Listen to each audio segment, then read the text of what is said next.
신약성경 누가복음 2장 8절부터 14절까지 함께 봉독하도록 하겠습니다. 그 지역의 목자들이 밤에 밖에서 자기 양떼를 지키더니 주의 사자가 곁에 서고 주의 영광이 그들을 두루 비추매 크게 무서워하는지라. 천사가 이르되 무서워하지 말라. 보라, 내가 온 백성이 미칠 큰 기쁨의 좋은 소식을 너희에게 전하노라. 오늘 다윗의 동네에 너희를 위하여 구주가 나셨으니 곧 그리스도 주시니라. 너희가 가서 강보에 쌓여 구유에 누워 있는 아기를 보리니 이것이 너희에게 표적이니라 하더니, 호련히 수많은 천군이 그 천사들과 함께 하나님을 찬송하여 이르되, 지극히 높은 곳에서는 하나님께 영광이요 땅에서는 하나님이 기뻐하시는 사람들 중에 평화로다 하니라. 아멘. 구유에 계신 그리스도, 구유에 계신 그리스도라는 제목으로 오늘 이 말씀을 성령께서 주셨습니다.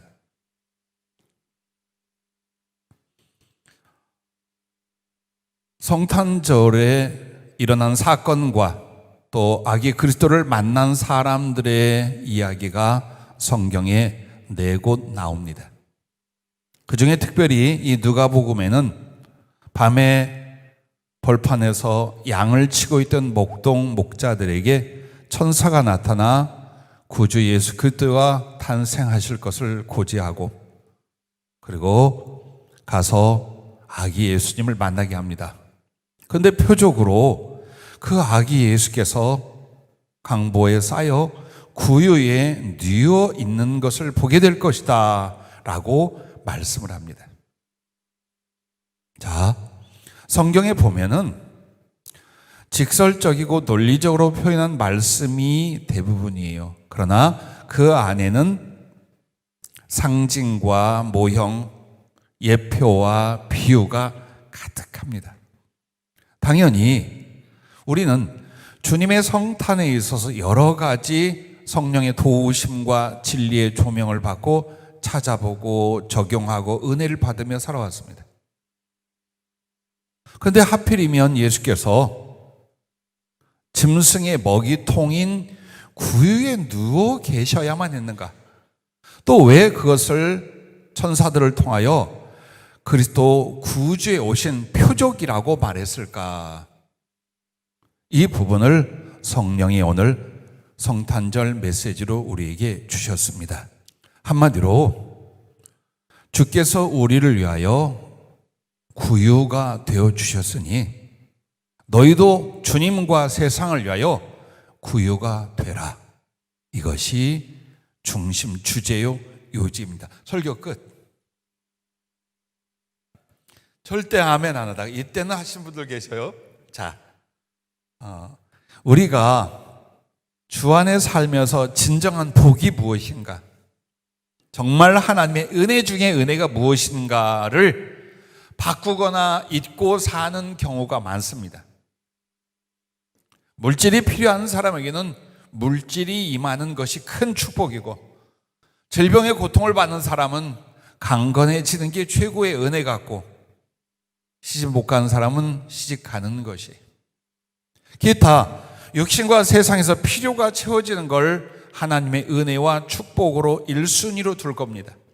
그러나 바꾸어지지 않고 바꿀 수 없는 것은 그리스도를 아는 것이 복인 줄로 믿습니다. 진정으로 예수 그리스도를 내가 알고 그 진리 안에서 사랑의 경험을 해가는 것보다 더욱 복된 것은 세상에서도 하늘에서도 있지 않습니다. 그러나 보십시오. 그리스도가 나에게 임재해 계시고 그가 나를 어떻게 사랑하는지 느껴지지도 않은 채 살아가고 있는 크리스찬 내지는 많은 사명자라 하는 사람들이 있습니다. 무엇을 꿈꾸고 무엇을 기뻐하고 무엇을 이루고 무엇을 위해 사는지 감각이 없습니다. 근래에도 한 주님의 종이 그리고 어느 성도님들이 비슷한 상담을 한 사례가 있어요. 금식하고 기도하고 때로는 정말 말씀에 집중하고 갈망을 해도 주님이 느껴지지 않는다는 거예요. 내 가슴에서 그 사랑이, 그 거룩한 숨결과 터치가 느껴지지를 않는다. 근데 정말 이게 죽을 것 같습니다 그래요. 나는 그분을 존경하는 눈으로 봤어요. 왜? 고민 안 해요. 가득 덮은 예수 믿는 사람들, 크리스찬들이 내게 그리스도가 느껴지지 않고 당신과의 인격적 교제가 경험되지 않는데 이걸 죽을 만큼 고통스러워하고 괴로워한 사람이 거의 없어요. 삶의 현실을 괴로워하고 아파하는 애도 내가 왜 분명히 성경 말씀에 믿어 영접하여 주님이 내 안에 계시고 그 성령으로 인격적 교통과 이 사랑의 거룩한 은혜를 누려야 함에도 안 된다라는 것에 대하여 고민조차 안 하는 세대에 나와 여러분들이 살고 있습니다. 오늘 여러분 보십시오. 그리스도를 아는 것, 약간의 글줄과 지식이 아닙니다. 성경에서 말하는 알다, 하나님을 알다, 주 예수를 알다라는 건 진리의 지식과 함께 그분을 경험하고 사랑하고 교제해 나가는 것입니다. 왜 안 될까요? 그래서 오늘 주님이 이 말씀을 주시는 건 제일 중요한 게 뭐냐? 구유 안에 그 비결이 있다라는 거예요. 이 구유라는 것 안에 정말 주님을 경험하고 사랑하고 따라가고 닮아가고 교통할 수 있는 하나님의 계획과 지혜와 초청이 있다. 이렇게 말씀을 시작을 하셨습니다. 그러면 자, 이 구유가 무엇인가를 먼저 보십시오. 왜 그리스도께서 구유에 계셨으며 오늘 구유를 강조하고 계실까? 그 첫째가 구유는 그리스도를 모신 심령이다라는 것입니다. 자, 아기로 오셨던 육체로 오신 주님이 어디에 그 몸을 의탁하고 임재해 계셨습니까? 목자들이 와서 봤을 때 바로 구유 안에 있었습니다. 자, 구유라고 하는 건 쉽게 말하면 짐승들의 밥통입니다. 가축들을 모은 우리 혹은 마구간 등등에서 건초나 혹은 풀 따위를 먹일 수 있도록 담아주는 밥그릇이에요. 여러분은 2000년 전 그 구유가 어떻게 생겼는가 궁금할 거예요. 그러나 2000년 동안 그렇게 바뀌지 않았습니다. 돌이나 대리석 따위는 아닙니다. 물과 액체를 담는 건 돌 종류를 파서 썼지만 사실 우리나라 소 여물을 먹이는 건 2000년 전 이스라엘은 아니에요. 시골에서 자라나면서 구유라고 하면 소 여물통을 생각을 합니다. 푹푹 옥수수 때나 즙을 삶아서 국물과 함께 퍼주었던 그건 아니에요. 대부분 건초였어요. 그럼 그걸 어떻게 담느냐? 정말 통나무를 파서 그것을 그릇 삼아 담아주기도 하고 나무들을 이렇게 못 박아서 상자처럼 만들어 거기다 또 풀이나 건초를 담아서 먹게끔 해주는 거예요. 한마디로 나무로 만들어진 초라하기 그지없는 짐승의 밥그릇, 밥통, 이게 구유입니다. 여호와 하나님이 이 세상에 오셨는데 어디에 계셨는가? 그 보잘것없는 하찮은 짐승 밥통 구유에 당신의 모든 걸 맡기고 의탁하셨어요. 많은 영적 의미와 은혜가 있어요. 그러나 성령이 먼저 말한 건 그 구유가 뭐냐? 네가 만약 나를 진심으로 영접했다면 나를 영접한 네 심령이 바로 구유다. 너는 너의 마음이 아기 예수님을 영접하고 모신 구유가 되었느냐? 아니면 여전히 저 들밖에 혹은 베들레헴 짐승 마구간에 나의 주님을 그냥 그 구유에 방치해 두고 살면서 예수 믿는다, 예수 믿는다 하고 있느냐? 오늘 그것을 질문으로 우리에게 던지고 계신 것입니다. 그러면 구유의 의미와 하나님이 사람으로 오실 때에 그리스도 아기로 오신 의미가 같아요. 보십시오. 아기는 온유와 겸손 그리고 성숙을 위한 사모함이라는 특성을 가지고 있어요.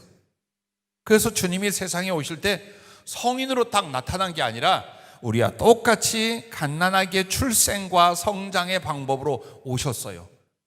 그 아기의 모습이나 그리고 구유는 무엇입니까? 겸손의 그릇이에요.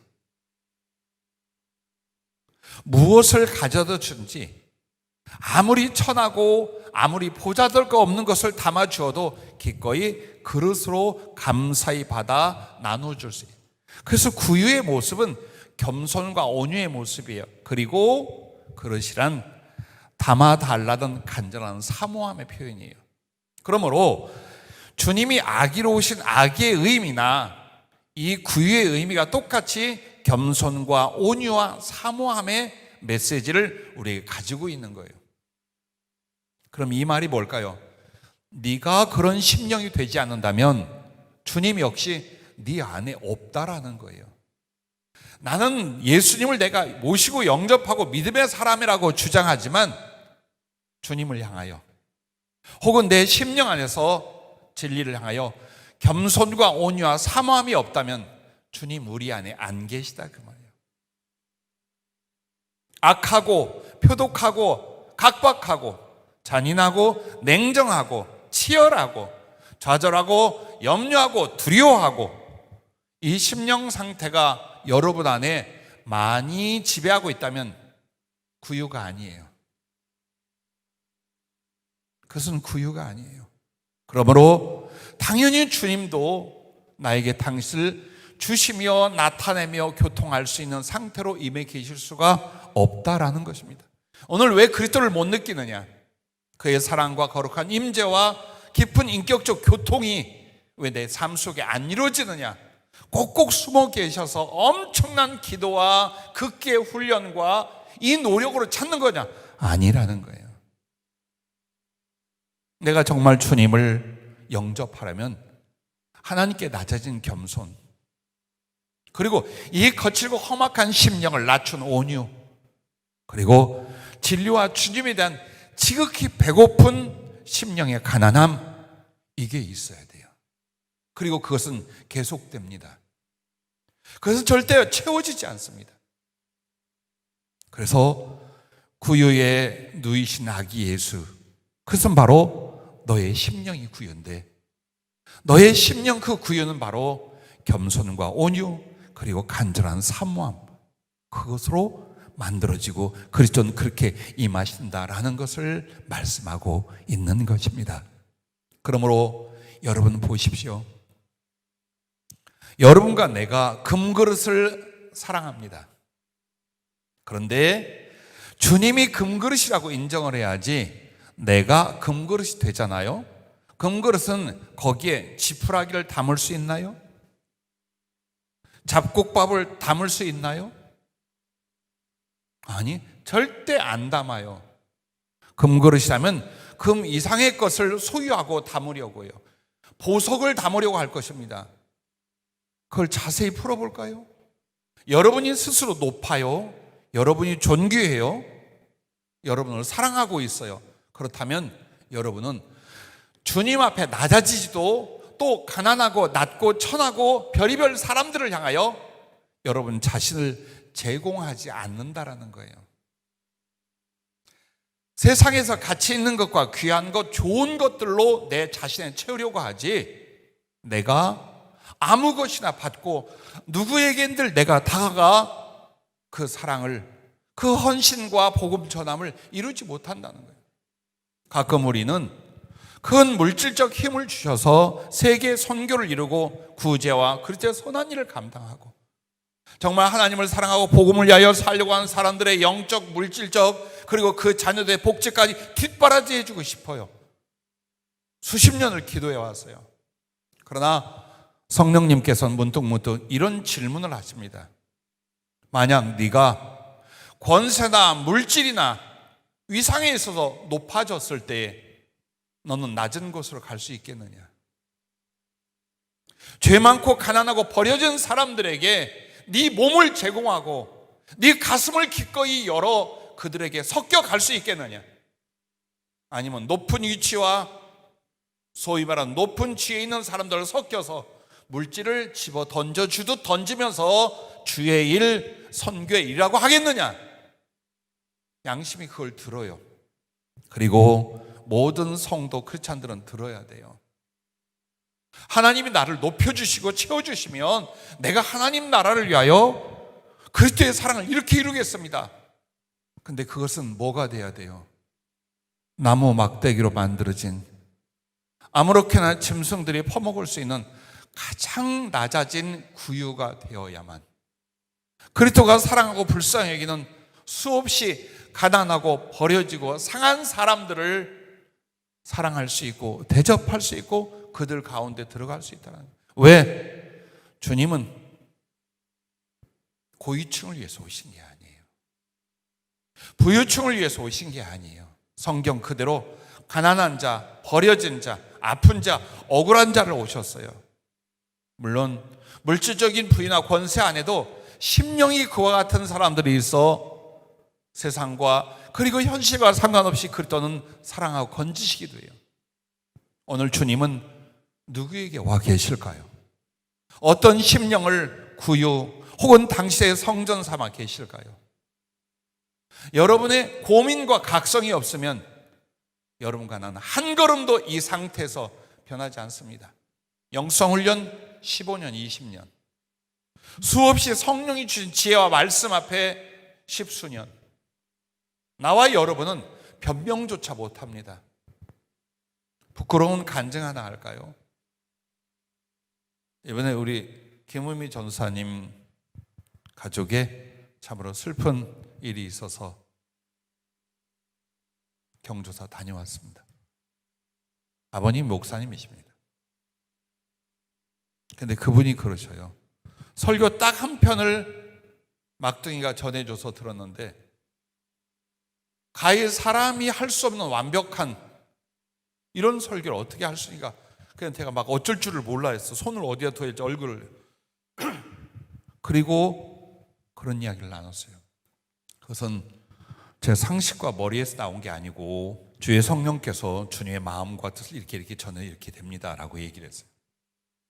자, 그렇다면 나나 여러분에게는 최고의 지식과 영적인 비밀과 그리스도의 진리의 지혜들을 받으며 살아왔어요. 근데 중요한 건 그 지식과 지혜의 경험과 축적이 아니에요. 심령이에요. 나를 향해 안타까운 만큼 내가 그래도 섬기는 여러분들과 우리 믿음의 동력자들을 향하여 안타까움을 갖습니다. 여러분 가슴 어떤가 한번 보세요. 이 심령이 정말 그리스도 앞에 겸손히 낮아져 있고, 그리고 당신을 배고픈 자가 음식을 사모하든 목마른 자가 물을 갈망하든 오직 주님을 갈망하는 이 상태로 살고 있는지, 아니면 앞에 고백한 어떤 사람들에게 좀 안 느껴져. 눈앞에 보이는 이 현실과 생활과 자녀 문제와 내 가야 할 앞날과 이것 외에는 사실 별로 느껴지질 않아. 그렇다면 주님은 어디 계시냐? 이 성탄절에 주님은 어디 계시냐? 그래서 다시 한번 주님을 영접하기를 원하는 거예요. 우리 생각에 성경 말씀을 듣고 사형리 성경 공부를 하고 따라하세요. 예수님을 구주로 영접합니다. 기도하고 아멘하면 이것이 주님을 영접하고 이것은 한 번 영접하여 영원히 간다고 생각합니다. 성경 공부 아마 소시적 배웠을 때 그렇게들 했고 우리도 남을 그렇게 가르친 적이 있어요. 그런데 아니잖아요. 주님을 영접하는 건 매일 매 순간입니다. 예전에 성경 공부 따라했고 신앙 고백 따라했던 그게 아니에요. 오늘 이 순간 여러분과 내가 매일 매 순간마다 주님을 끌어안고 품고 영접하는 거예요. 그런데 그렇게 할 수 있는 영혼은, 가슴은 겸손하고 온유하고 사모하는 심령 상태에는 주님이 임하실 수가 없다라는 걸 말합니다. 비록 여러분과 내가 육신과 물질적으로는 빈궁하다고 합시다. 빈약하다고 합시다. 그럴지라도 만약 여러분의 심령과 우리의 가슴에 주님이 와 계시면 열매가 있어요. 비교할 수 없는 은혜의 열매가 있어요. 그게 무엇입니까? 그리스도가 임재에 계신 심령, 그것을 느끼고 그것을 경험하는 사람에게는요, 진리와 성령과 사랑으로 성숙하고 풍성해진다는 거예요. 진리와 성령과 사랑으로 성숙한 인격과 영혼, 그리고 그 풍성함을 어때요? 누려요. 목마르지 않아요. 배고프지 않아요. 지금 믿고 살아가는 이 정도가 아니다라는 겁니다. 아마도 여러분이 경험했던지 추억이 있든지 지금 현재 진행하든지 얼마나 주님을 알아가며 경험해가며 그 오묘한 진리를 깨달아가며 땅에서 겪어볼 수 없었던 거룩한 열정과 기쁨들, 그 거룩한 보람과 희망들, 이것으로 인하여 좌우 앞뒤 모든 것이 보이지 않던 오직 하늘만 바라보며 달려가던 그 순간들, 그 은혜들, 그것이 바로 주님이 나의 심령에 계신 증거요, 진실로 우리 심령 안에 주님이 계시다면 이 풍성한 열매를 간직하고 누리고 나아가게 될 줄로 믿습니다. 그러면 정말 왜 우리가 주님을 마음에 모시려 하는데 느껴지고 경험하고 소유되지 않는가? 이유는 단 하나랍니다. 더 깊고 간절한 집중, 딱 요거 하나랍니다. 정말 주님을 향하여 얼마나 깊고 간절한 집중을 하는가예요. 그 집중 자체가 아주 지극히 낮아진 겸손이요, 거절치 않는 온유요, 미치도록 갈망하는 사모함이에요. 근데 이 집중을 안 하면서 이상하다, 내 기도도 했고 말씀도 듣고 또 믿음으로 사는데 주님을 경험하지 못하고 누리지 못하고 느끼지 못한다라고 말은 아니요. 여러분과 나의 마음이 물질이나 애정이나 상황이나 사건이나 바람에 대하여 세상 것에 얼마나 집중하고 있는가를 보세요. 그렇게 아파하고 그렇게 그리워하고 그렇게 노력하고 그렇게 생각해 가득하게 심령 안에 세상의 것으로 차 있어요. 그리고 약간 예수님에 대한 생각이나 성경이나 기도 조금 하고 주님께 집중하고 주님 모시려고 한다고 그래요. 그래서 안 되는 거예요. 순서를 바꿔야 돼요. 그러므로 금그릇이 아닌데 금그릇이 되려 하거나 금그릇인 것처럼 하여 낮아진 구유가 되지 못한다면, 겸손과 사모함의 구유가 되지 못한다면 영원히 우리는 주님을 경험도 소유도 느끼지 못하는 이런 신앙생활 아닌 신앙생활의 모습으로 갈 수밖에 없다라고 하셨습니다. 또한 보십시오. 여러분, 설교를 듣고 성경을 읽으면서 제일 중요한 은혜의 포인트가 있어요. 영상, 상상할 수 있어요. 영적 상상력이 있어야 돼요. 자, 구유라고 하면 눈에 딱 이제 설명 듣고 나면 보여야 돼요. 설교를 들으면서 눈에 보여. 근데 그 재질이 나무야. 물론 생나무가 아니겠죠. 마르고 말라 단단해진 나무. 저도 어려서 소를 잠깐 어머니가 같이 키운 적이 있어요. 그래서 그 여물통 구유를 청소하고 갖다 여물을 넣어주고 있어요. 굉장히 크고 단단한 나무예요. 무엇을 보도 상하지 않을 만큼 단단한 나무예요. 그것은 바로 주님이 나를 향한 사랑과 계획과 마음이 영원히 변치 않는 진실의 경고함이듯 우리의 마음도 그래야 된다. 많은 영혼들을 상담하고 바라볼 때 지금 이게 무슨 피스톤인 줄 알아요? 그게 아니에요. 계속 기복이 심한 거예요. 뭐 조금 올라갈 듯 하다가 내려가고, 올라갈 듯 하다 내려가고, 조금 기뻐한 듯 하다가 절망하고, 조금 감사하는 하다가 원망하고, 계속 여기로. 이렇게 견고하고 정함이 없는 심령에는 그리스도와 그의 은혜가 나누어지고 드려질 수가 없어요. 그래서 부디 부탁하고 권면합니다. 주님을 향하여 더 간절히 낮아져서 가난한 심령이 되어 사모할 수 있기를 바랍니다. 난로는 트셔도 돼요. 환풍기만 끄라고. 여러분 춥죠?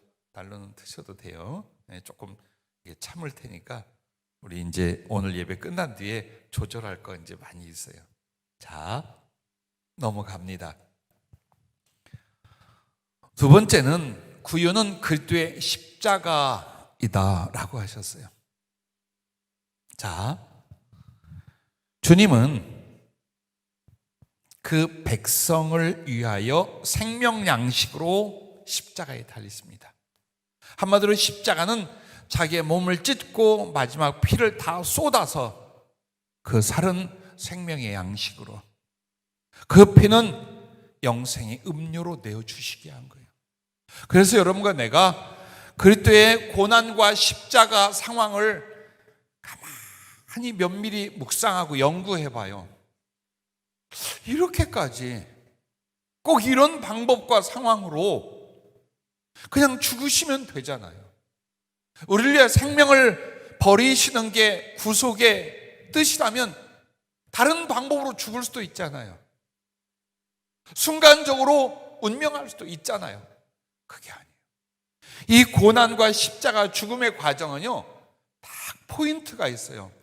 모든 살을 다 찢어내야 되는 거예요. 그리고 만약 심장에 고였던 그 피 한 방울까지 사지, 육체 전체의 피를 다 짜내고 쏟아내는 거예요. 실제로 그 방법이었어요. 잡혀가셔서 매를 맞고 고문당하고 그 장악한 채찍질을 당할 때 이 부분이 뭐냐, 고통과 능멸이 있지만 실제로 주님이 우리에게 하고자 하는 건 우리의 생명 양식이 된다라고 하신 당시의 살점들을 하나도 남김없이 찢어내어주는 것이에요.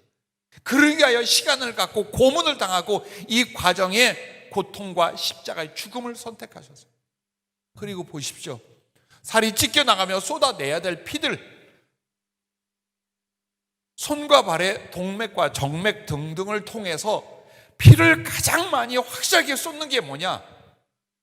칼날 같고 창날 같은 십자가 그 못에 손목 발목이 꽂히는 거예요. 그리고 거기에 매달려 있는 거예요. 매달려 있는 시간 동안 당신은 어마어마한 지옥 고통을 당하는데 우리에겐 무엇이옵니까? 그 피를 남김없이 흘려 쏟아내어 주시는 거예요. 그리고 나서 창으로 십자가에서 옆구리를 찌른 건 심장을 터뜨린 거예요. 거기에 고여있던 물 같은 것, 피 같은 것이 쏟아져 나오는 이 모습을 보잖아요. 결국 이 가축들을 위하여 양식이 되기 위한 것이 구유요, 구유 안에 담긴 존재예요. 이 구유가 가축의 먹이통이라면 구유 안에 있는 것은 가축들을 위한 먹이라 그 말이에요. 그 가축은 택한 우리들이고 주님의 자녀들이에요. 그래서 그 짐승들의 먹이가 되는 것처럼 그리스도는 우리의 먹이, 우리의 생명 양식이 되는 거예요. 결국 십자가의 그 나무나 구유의 그 나무 재질은 같은 것이요, 의미 또한 정말 진정으로 그리스도 예수의 살과 피를 다 우리의 생명 양식 먹이로 내어주신 것처럼 구유는 바로 그것이었어요. 그러므로 성탄절 구유라는 이야기만 나와도 거기에 뭐가 겹쳐져야 돼요?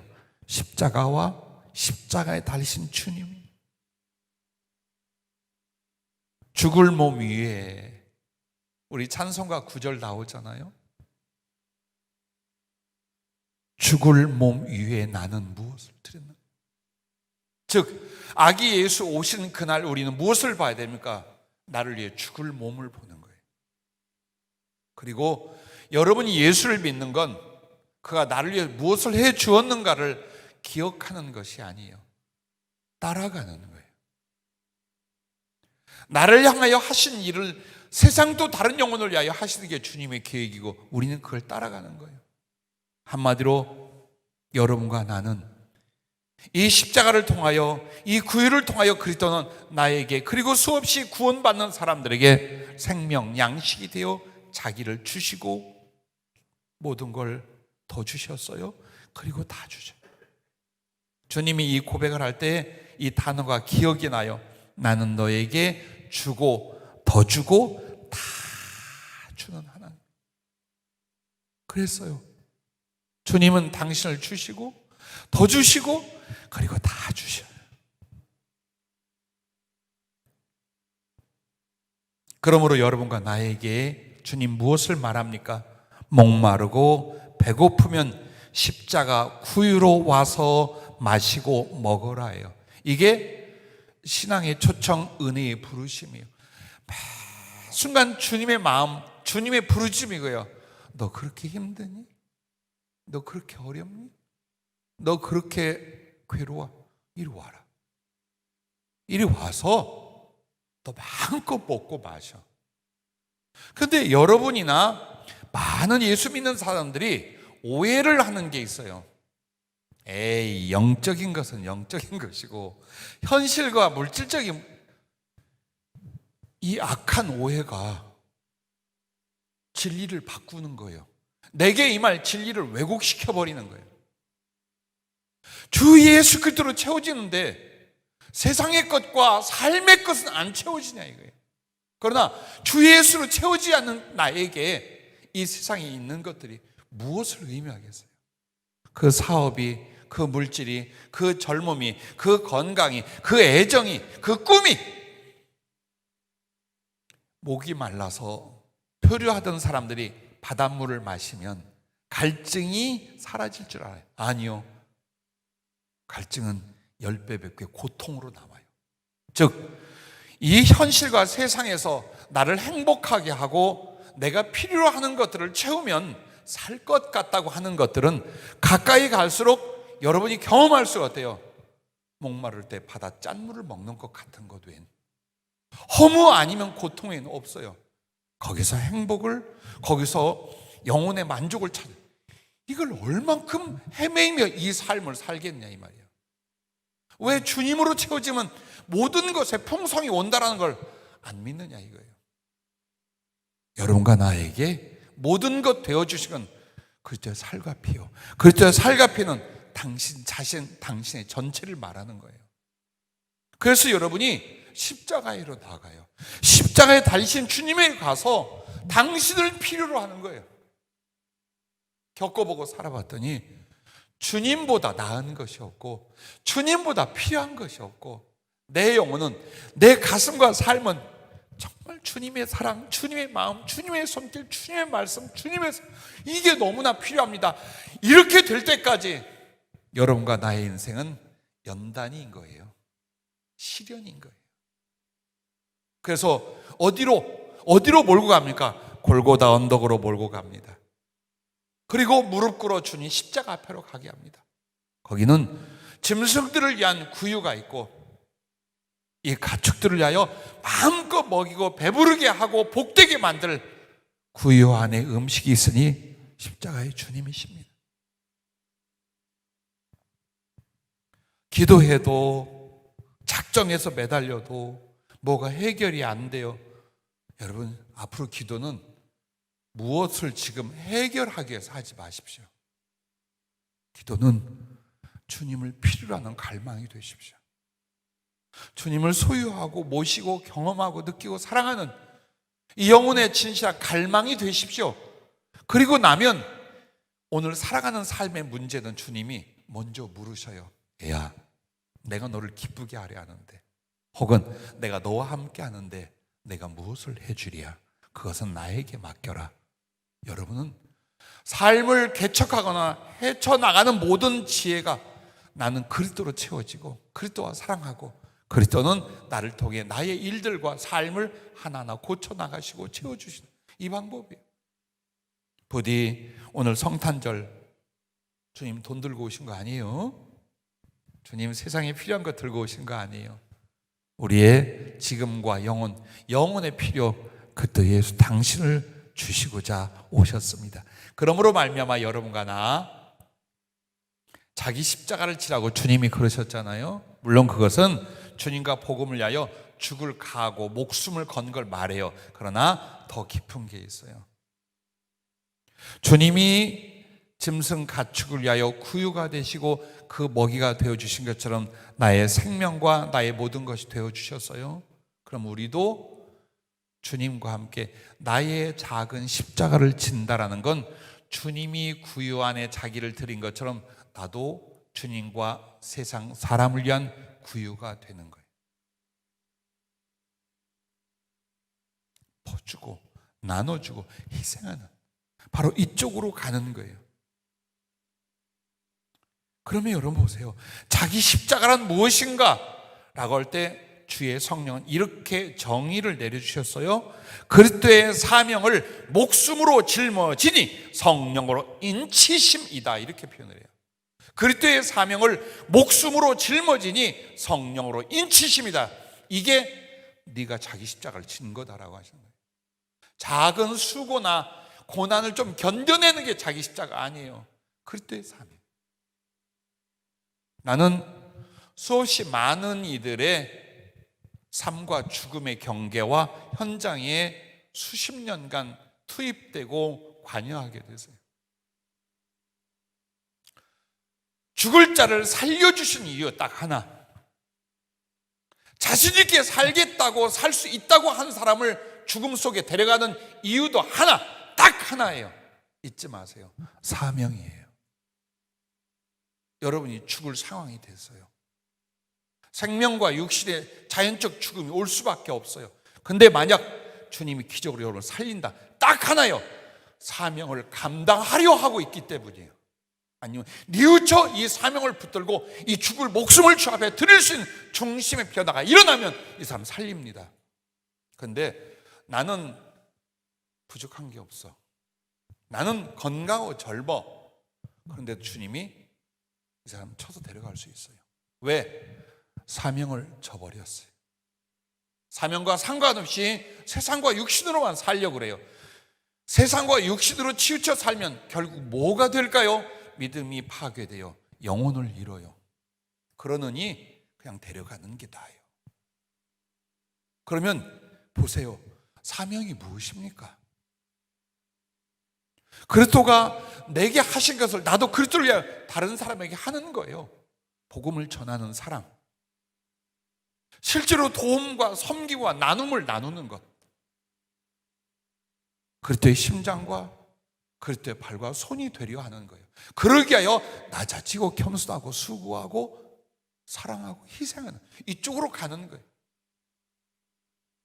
우리가 만약 이것을 거룩한 우리의 사상으로, 철학으로, 영혼의 중심으로 삼지 않는다면 우리는 항상 가장자리 맴돌다가 진리를 알지도 못하고 주님의 마음과 그 사랑을 경험하지 못하고 성숙한 영혼으로 그리스도를 닮아 가까이 가보지도 못한 채 이 삶을 끝내고 맙니다. 눈물과 상처만 가득 안은 채로 주어진 인생과 영혼을 소비한 채로 그렇게 끝날 수밖에 없어요. 인생의 시간과 세월을 얼마큼 우리가 보냈든지 매 순간 주일마다 주님 말씀은 다시 돌아보라였어요. 근래에 주님의 모든 메시지가 다시 너희들 한번 돌아봐라. 내가 무엇을 원하고 내가 어떤 게 목적이고 너희를 향한 섭리와 너희를 향한 연단이 무엇이었는 걸 봐라. 계속해서 주일마다 지금 계속 이 말씀을 주고 계세요. 그렇습니다. 오늘 우리의 소유가 무엇입니까? 우리의 누림이 무엇입니까? 우리의 아쉬움과 아픔은 무엇입니까? 근데 과연 그것들이 무엇입니까?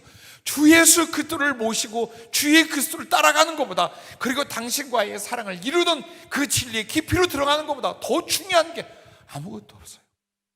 아무것도 아니며 모든 것이 다 허무일 뿐이에요. 그러므로 다시 한번 구유는 그리스도의 십자가, 나는 나의 작은 십자가를 지고 가는 신앙과 사명, 그리고 이 사명은 바로 주 예수 그리스도처럼 모든 영혼들에게 생명 양식으로 진리와 성령을, 삶의 양식으로 우리의 사랑과 섬김을 퍼주는데 많아야 된다고 말하지 말아요. 이게 우리들을 속여온 거예요. 내가 더 부유해야 돼, 더 벌어야 돼, 더 있어야 나눠주고 섬기지. 주님 그렇게 말한 적 없어요. 있는 대로. 없는 것을 받으시게 우리가 우리를 하나님 앞에 속이고 있어요. 벌어서 잘 돼서 선한이라고 주의를. 이건 속임이에요. 그냥 하세요. 지금 주님이 크고 작음을 따지나요? 내가 따지지? 주님 그렇지 않아요. 중심의 진실을 받으셔요. 사랑하는 일이 뭔지, 섬기는 일이 무엇인지, 이 안에 요동치는 넘치는 주님의 사랑과 생명력으로 복음을 전하는 건 무엇인지, 여기에 여러분의 모든 마음과 삶을 들여갈 수 있기를 바랍니다. 그러므로 우리들의 나의 십자가심으로 사람들과 주님을 위한 구요와 그 양식이 되는 인생이 될 수 있음을 믿으시길 바랍니다. 보세요. 주님이 목자들이 딱 왔어요. 왔는데 딱 보니까 그들의 구주가 어디에 있어요? 양들, 짐승들, 먹이 구유 안에 딱 들었어요. 그들은 설교가 필요 없어요. 영적 해석이 필요 없어요. 왜? 구약 성경에 뭐라고 했어요? 이스라엘의 목자를 여호와 하나님이 보내시대. 여호와 하나님은 당신 자신이 이스라엘의 유리하는 양떼 이스라엘의 목자가 되어 오신다 그랬어요. 그들에겐 그게 설교였고 구약 성경에 이루어지는 실제였던 거예요.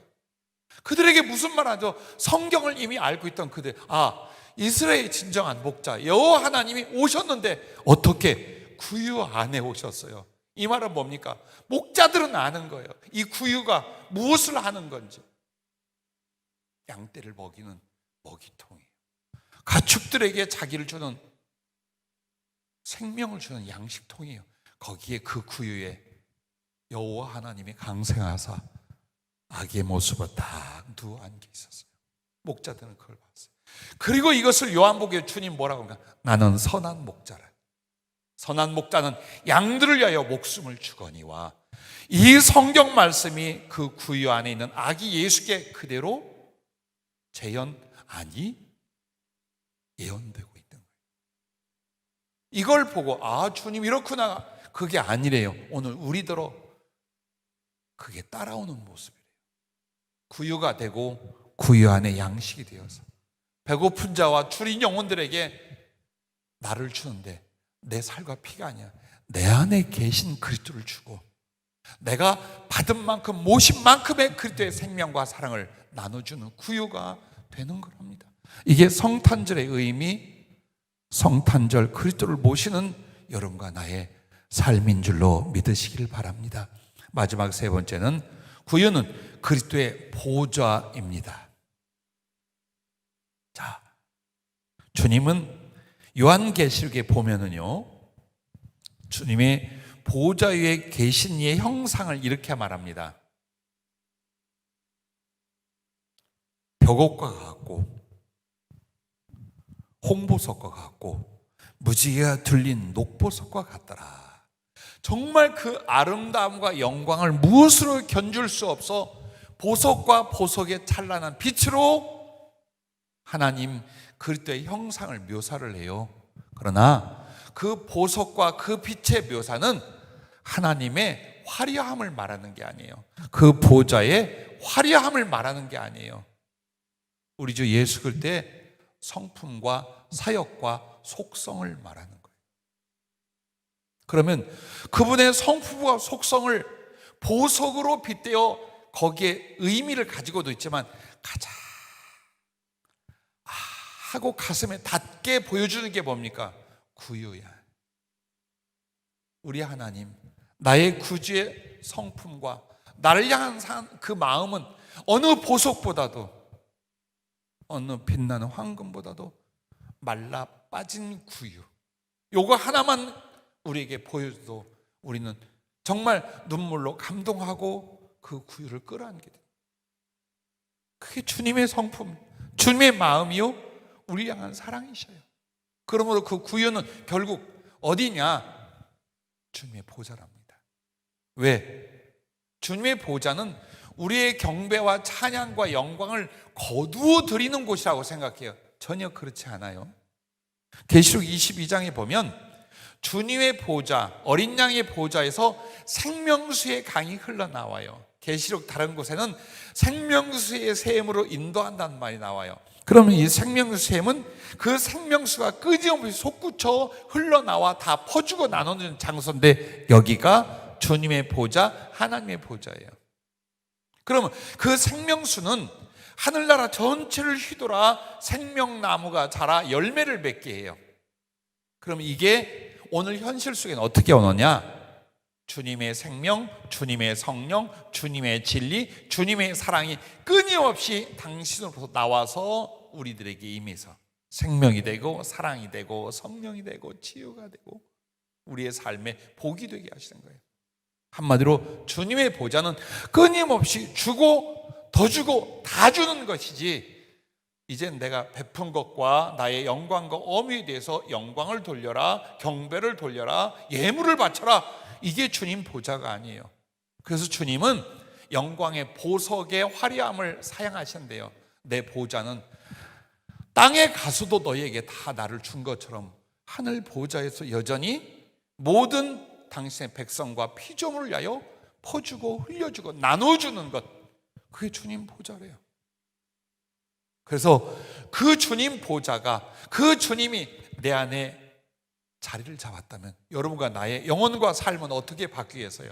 주고 더 주고 다 주는데 너무나 기쁘게 거룩한 사랑의 감동을 누리고 그때 가슴을 함께 만들어가며 이렇게 살 수 있다 이 말이에요.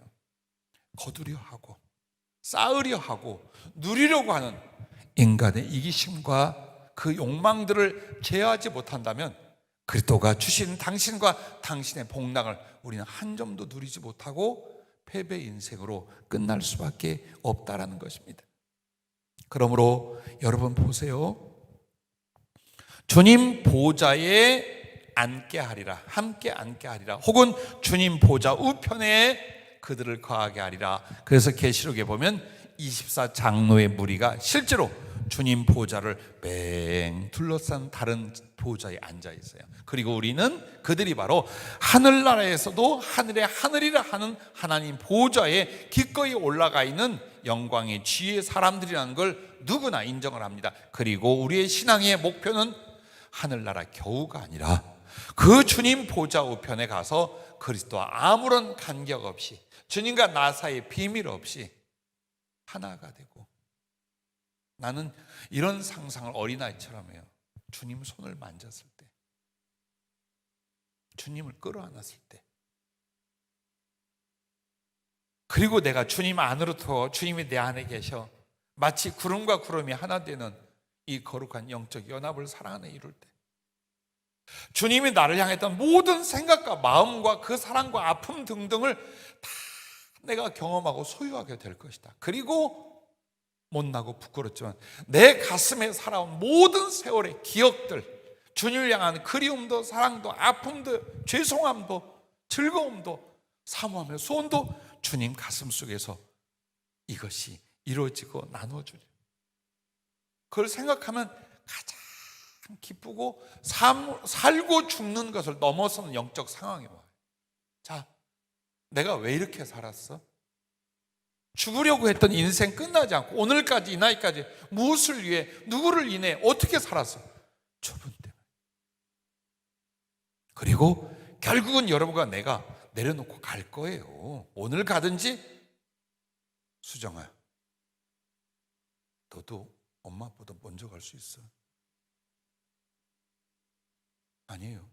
보세요. 내가 다녀온 이야기를 가끔씩 하는 건 젊은이가, 나어린이가 언제든지 주님 부르면 갈 수밖에 없어요. 그래 우리에게 최고의 목적, 최고의 소망을 주님과 주님 만난 날로 정하지 않는다면 여러분 위험합니다. 쓸쓸하고 아프고 늘 두려움 속에 살아요. 결국 그렇게 만들어야 돼요. 그런데 그 주님 보좌에 함께 할 수 있는 이가 누구였습니까? 땅에서 주님을 사모하여 구유 안에 주님으로 모셨어요. 그 사랑과 은혜의 넘침으로 교제하고 살았어요. 그래서 주님의 마음 따라 나도 다른 사람들에게 퍼주고 나눠. 근데 항상 주님 때문에 주님의 소원을 따라 퍼주고 나눠주고 희생을 살았어요. 그렇게 그리스도가 구유가 되셨듯 그리스도를 인하여 구유가 된 사람들이 그 보좌에 함께 앉는 거랍니다. 그래서 주님 보좌는 구유요, 구유 안에 생명 양식으로 자기를 나누어줬던 사람들과 그리스도가 같이 있는 것, 이게 삼층천이고 주님의 보좌라고 했습니다. 그들은 살아생전 주님의 심장이었고 주님의 발이었고 주님의 손이었대요. 그러므로 하나님의 본체가 거하시는 그 보좌에도 주님의 직접적인 지체로서 다 그들은 그리스도와 연합이 되어 있대요. 이게 여러분의 목표이어야 돼요. 내일 우리에게 이루어질 가장 멋지고 소망한 우리의 소원이 돼야 돼요. 그러기 위해서 이 땅에서 다른 거 아니에요. 주님처럼 나누고 희생하고 주세요. 그리고 주면서 그리스도로 채우세요. 그 사랑이, 그 성령이, 그 은혜가 가득 채워지. 또 주세요. 또 채우세요. 어느 날 그 수고 다 하면 주님이 꽉 끌어안고 당신의 보좌, 당신 곁에 여러분을 둘 거예요. 그 꿈, 그 거룩한 상상과 그리움으로 살아갈 수 있기를 바랍니다. 여러분, 마지막으로 주님 그러셔요. 날마다 순간마다 주님이 내 안에서 성탄으로 임하시지 않으면 십자가가 없대요. 부활이 없대요. 주님의 보좌도 없답니다. 다시 한번 이 성탄절에 여러분과 나, 그리고 전국 각처와 혹 해외에서 이 말씀을 듣는 모든 성도님들, 성탄절은 가족과 함께, 성탄절은 친구와 함께, 성탄절은 즐기는 것 아니에요. 그 작은 기쁨보다 아파할 수 있도록, 간절해질 수 있도록, 그래서 잃어버렸던 주 예수 그리스도가 영적으로 그리고 나의 영혼에서 실존적으로 임하실 수 있도록, 그게 성탄절의 의미요, 성탄절의 축복인 줄로 믿습니다. 부디 여러분, 구유되신 주님, 그 의미가 무엇인지 아시죠? 처럼 너도 그리스도와 다른 영혼들을 위해서 구유가 되라. 주님으로 가득 담긴, 마음껏 주님과 그의 은혜와 소유를 나눠주었던, 그리고 나서 주님께 돌아오보니 주님 가슴에 안긴 여러분과 나, 그것이 오늘 구유에 계신 그리스도의 이 말씀의 중심이요 주님의 뜻입니다. 기도하겠습니다. 세월이 갈수록 어떻게 살아야 할지, 무엇에 더 모든 걸 쏟아야 될지 고민하기도 하고 또 휩쓸려 흔들려 가기도 합니다. 주님, 저와 사랑하는 우리 동역자와 또 인근 혹은 각처 전 세계에 있는 성도들이 성탄절에 기억하게 하시옵소서, 다짐하게 하시옵소서. 구유에 계신 그리스도 그 의미처럼 나도 그리스도를 모신 구유, 그리스도의 사랑과 생명을 마음껏 전하고 나눠주는 구유가 되게 하여 주셔서 이후 주님 만날 때에 후회도 없이 아쉬움도 없이 사랑의 거룩한 연합을 이루게 하여 주시옵소서. 예수님의 이름으로 간절히 기도하옵나이다. 아멘.